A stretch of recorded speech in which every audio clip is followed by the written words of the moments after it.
So this person is asking, does this mean that Christians are no longer required to keep the law of Moses, which another name for that is the Torah? So we're going to talk about that. Okay, since the majority of Christians prefer to start in what they call the New Testament, which is the renewed covenant, let's start there. These are the words of YAHUSHA, which is the Messiah of the Scriptures. Enter in through the narrow gate, because the gate is wide and the way is broad that leads to destruction. And there are many who enter in through it, but because the gate is narrow and the way is hard pressed, which leads to life, and there are few who find it. Then there came to YAHUSHA scribes and Pharisees from Jerusalem, saying, why do your Talmudim, or your disciples, transgress the tradition of the elders? For they do not wash their hands when they eat bread. But he, YAHUSHA, answering, said to them, and why do you also transgress the command of Yahuwah because of your tradition?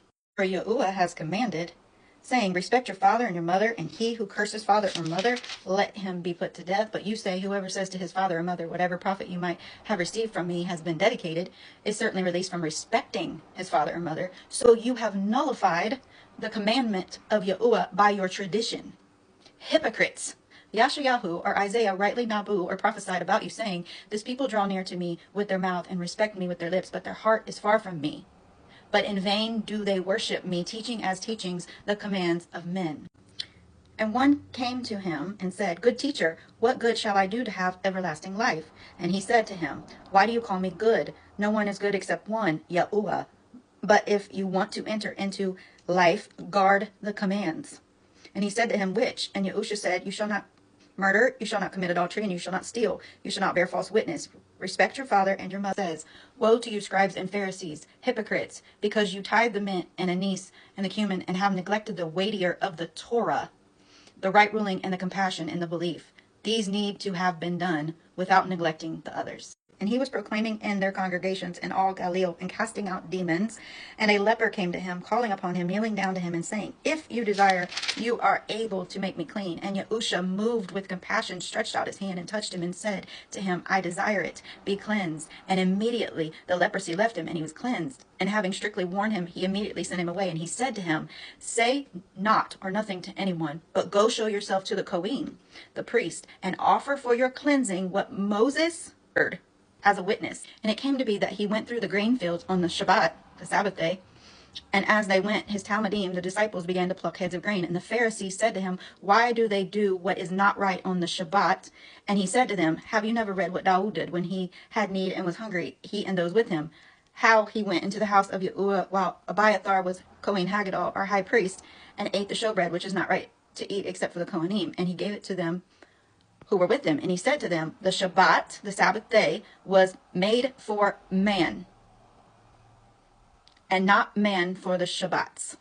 Wherever he went, he being YAHUSHA, into villages or cities or the country, they were laying the sick in the marketplaces and begged him to let them touch if only the zit of his garment, and as many as touched him were healed. And he, YAHUSHA, answering, said to them, well did Yashayahu Isaiah prophesy concerning you hypocrites, as it has been written, this people respect me with their lips, but their heart is far from me. In vain do they worship me, teaching as teachings the commands of men. Forsaking the command of Yahuwah, you hold fast the tradition of men. And he said to them, well do you put aside the command of Yahuwah in order to guard your tradition. We're going to see here, even from birth, YAHUSHA had to keep Torah. And when 8 days were completed for him to be circumcised, his name was called YAHUSHA, the name given by the messenger before he was conceived in the womb. And when the days of her cleansing according to the Torah of Moses were completed, they brought him to Jerusalem to present him to Yahuwah. So we see here, YAHUSHA had to be circumcised. That comes from the Torah. Read Genesis 17:10 through 12. Did you know that when YAHUSHA was tempted by Satan, that he quoted the Torah? And YAHUSHA answering him said, get behind me, Satan, for it has been written, you shall worship Yahuwah, the Almighty, and him only shall you serve. It is easier for the heavens and the earth to pass away than for one tittle of the Torah to fail. Even during YAHUSHA's burial, Torah was kept. And having taken it down, they wrapped him in linen, laid him in a tomb. And it was the preparation day, and the Shabbat was approaching. And having returned, they prepared spices and perfumes, and they rested on the Shabbat according to the command. Here YAHUSHA says, did not Moses give the Torah, yet not one of you does the Torah?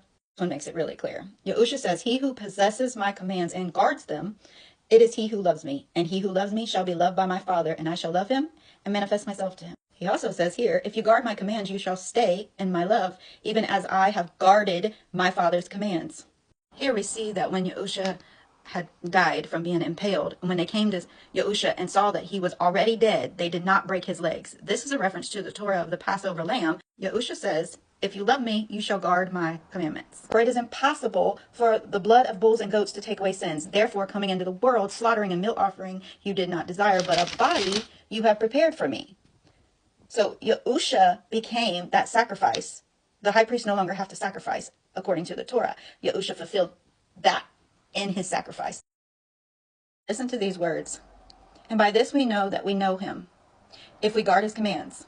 The one who says, I know him, and does not guard his commands is a liar, and the truth is not in him. But whoever guards his word, truly the love of Yahuwah has been perfected in him. By this we know that we are in him, him being Yahusha.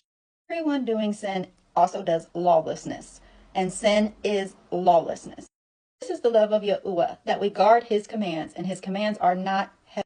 Yahusha says, not everyone who says to him in the day of judgment, Master, Master, have we not prophesied in your name, cast out demons in your name? He's going to say to them, I never knew you. Depart from me, you who work lawlessness. Galatians 12 tells us that Satan will make war with those who keep the commandments of Yahuwah, and rebels who keep the commandments have the right to the tree of life. So yes, we have to keep Torah, the law of Moses.